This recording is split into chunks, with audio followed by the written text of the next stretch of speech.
साहेब sir यांच्या सोबत सलीम कुत्ता यांचा व्हायरल व्हिडिओ झाला होता, राज्यभर चर्चा झाली. आता त्यामध्ये भाजपचा पदाधिकारीचा सहभाग असल्याचं देखील आमची जी माहिती आहे, काल तुम्ही मला पहिला प्रश्न विचारलात रात्री की मकावचा काहीतरी व्हिडिओ चंद्रशेखर बावनकुळे यांचा म्हणे बडगुजर यांच्या कुटुंबियाने दिला म्हणून त्यांच्यावरती कारवाई झाली.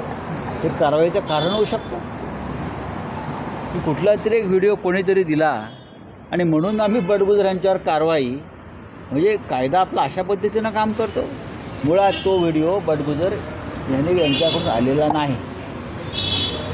बाळासाहेब ठाकरे यांची मी शपथ घेऊन सांगतो, मी कधी मी एक तर शपथ घेत नाही आणि बाळासाहेब ठाकरे माझं दैवत आहे. त्या व्हिडिओशी माननीय आमचे सुधाकर भाऊंशी काही संबंध नाही. ते भाजपवाल्याने आपासून विचारायला पाहिजे कोणी दिला, त्यांना माहिती आहे. हा व्हिडिओ आमच्यापर्यंत कसा आला आहे भाजप परिवाराला आणि संघ परिवाराला माहिती आहे, विशेषतः नागपूरच्या लोकांना माहिती आहे कोणी दिला आहे तो. काय तुम्ही करताय? ही जी काय पार्टी सो कॉल्ड पार्टी आहे ती भारतीय जनता पक्षाच्या पदाधिकाऱ्यांना आयोजित केली होती, हो बरोबर ना? व्यंकटेश काय होतं नाव, व्यंकटेश, त्याच्या पार्टीला ह्यांना आमंत्रण दिलं होतं आणि ती पार्टी झाली. मुळात त्या संबंधित गुन्हेगाराला पॅरोल कोणी दिला, कोणी सोडलं, गृहमंत्री कोण होतं त्याची चौकशी करा. जर तो एवढा भयंकर अपराधी होता असं आपण म्हणताय, काय बॉम्बस्फोटातला मला माहीत नाही, तर त्याला तुरुंगाच्या बाहेर सोडण्याची परवानगी कोणत्या गृहमंत्र्याच्या सहीनं झाली? शिवसेनेकडे कधी गृह खातं नव्हतं आणि त्याला 2016 साली तर आमच्याकडे सत्ता नव्हती फार. गृह खातं कोणाकडे होतं?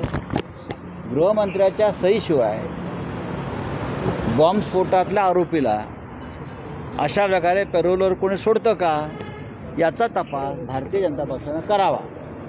हां, आणि मग त्याने आमच्याकडे बोट दाखवावं. पुढे बोला.